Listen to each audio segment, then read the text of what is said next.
ভাই, আমাদের কলেজের সামনে যে রেস্টুরেন্টটা খুলেছে, আজের চ ওখানে গিয়ে খাবার ট্রাই করে আসি। হ্যাঁ ভাই, চ, অনেকদিন ধরেই যাবো যাবো ভাবছি।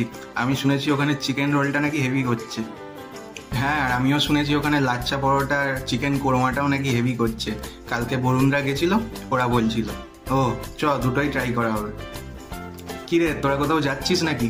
হ্যাঁ রে ভাই, ওই কলেজের সামনের নতুন রেস্টুরেন্টটায় খেতে যাচ্ছি। তুই যাবি নাকি? না না, আজকে মঙ্গল রাশিতে শনির দৃষ্টি পড়েছে, আজকে বাইরে যাওয়া মানা। আমরা বরং পরের শুক্লা তিথিতে যাই। এই শুরু হলো। আরে, তুই রেস্টুরেন্টে খেতে যাচ্ছিস না গ্রহ নক্ষত্রে ঘুরতে? হ্যাঁ, যা বলেছিস। না ভাই, রাশিফল বলছে আজকে নতুন কিছু যাত্রা করা শুভ হবে না। আর ওই রেস্টুরেন্টটা তো নতুন খুলেছে, আজকে যাওয়া মানেই বিপদ। কালকে ক্যান্টিনে তোর হাত থেকে টিফিন পড়ে গেছিল, ওটাও কি তোর গ্রহ নক্ষত্রের জন্য? আমি তখন দক্ষিণ দিকে মুখ করে বসেছিলাম না, ওটা হওয়ারই ছিল, আমারই দোষ। ও আচ্ছা আচ্ছা। আচ্ছা আচ্ছা, ওকে ছাড়, চ আমরা যাই। হ্যাঁ চ তো, তুই থাক। A few moments later. ভাই, খাবারগুলো দারুণ খেলাম। হ্যাঁ ভাই, দারুণ বানিয়েছিল খাবারগুলো। ও কি করছে বলতো বাড়িতে?